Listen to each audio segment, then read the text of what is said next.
Okay, so let's talk through perspective. And so here's a statement for perspective.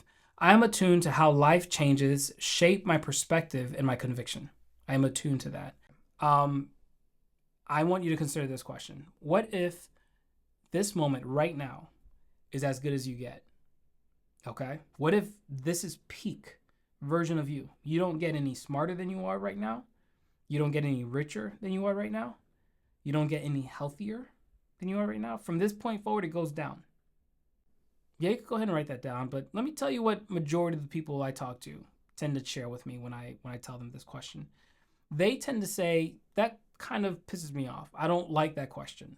I don't like to think that I can't fulfill my objectives and I can't go further and I can't kind of focus on, kind of like where I'm going next.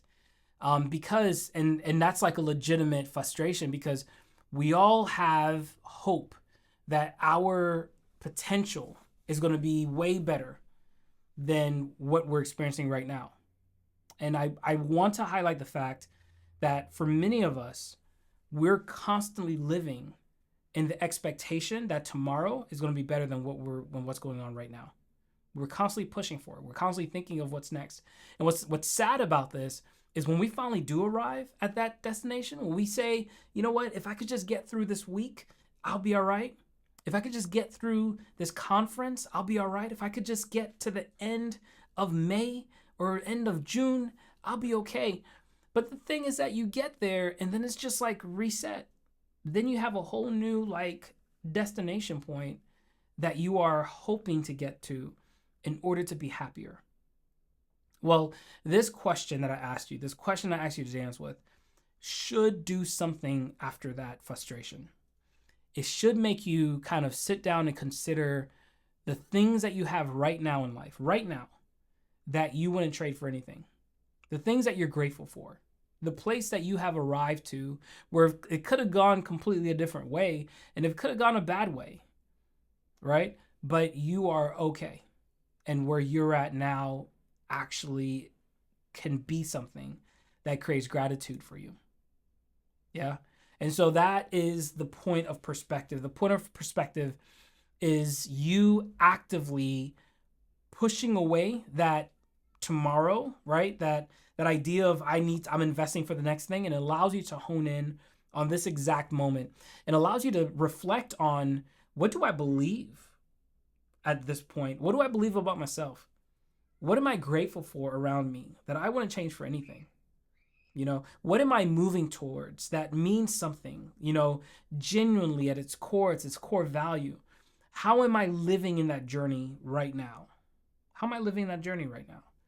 These things should really enable you to know your perspective, and that allows you to be fulfilled. Fulfilled is a very present action verb. It's not a potential one. Fulfilled is something that you experience right here, right now. And you exercising the work of developing and reflecting our perspective is you rehearsing what it looks like to be content, what it looks like to be fulfilled and to have enough. Okay? So let's get practical and let's make sure you have a couple tools to know how to get that. I want to introduce this concept to you called the 12 favorite problems. Again, another concept highlighted by Tiago Forte in Building a Second Brain, and other writers too. And what it refers to, it kind of calls back to a scientist called Richard Feynman, who was incredibly prolific. So many earth science changing research coming out of him.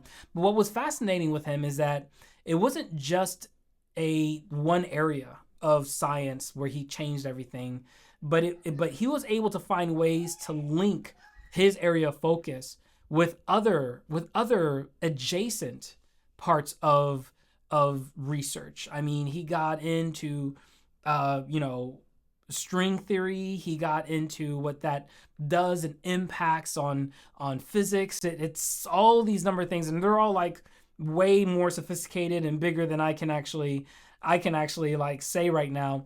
But what was fascinating about him is he always held these core problems that he was always trying to solve. And so for us, we also want to start to write out what are some of our favorite problems that we want to keep in our minds, right? What are some of the main things that we want to hold up and ensure that we are always thinking about them so that when adjacent ideas come, we can link that to those 12 favorite problems that we highlighted, right? So here's an example of my 12 favorite problems. And, just to read out a few, I have one that's like, hey, personal life authority. How can I navigate fear and boldly step into ordained spaces of authority, right? That's one. For my boys, for my sons, how can I create emotional stability and relational courage for my sons?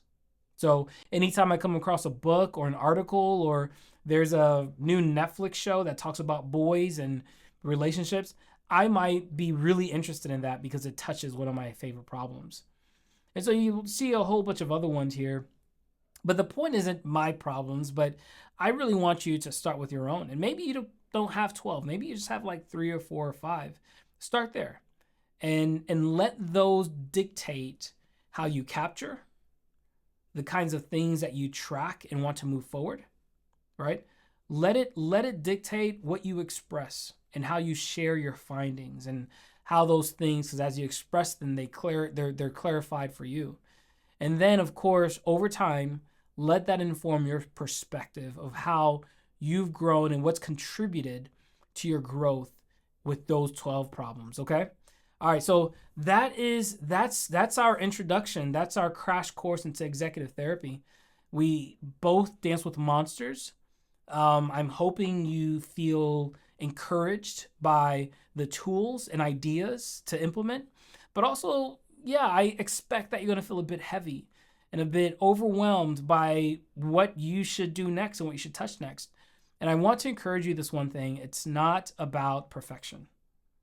It's about necessity. Go ahead and touch the very next thing that is important to you and surfaces as things that would be meaningful for you to begin.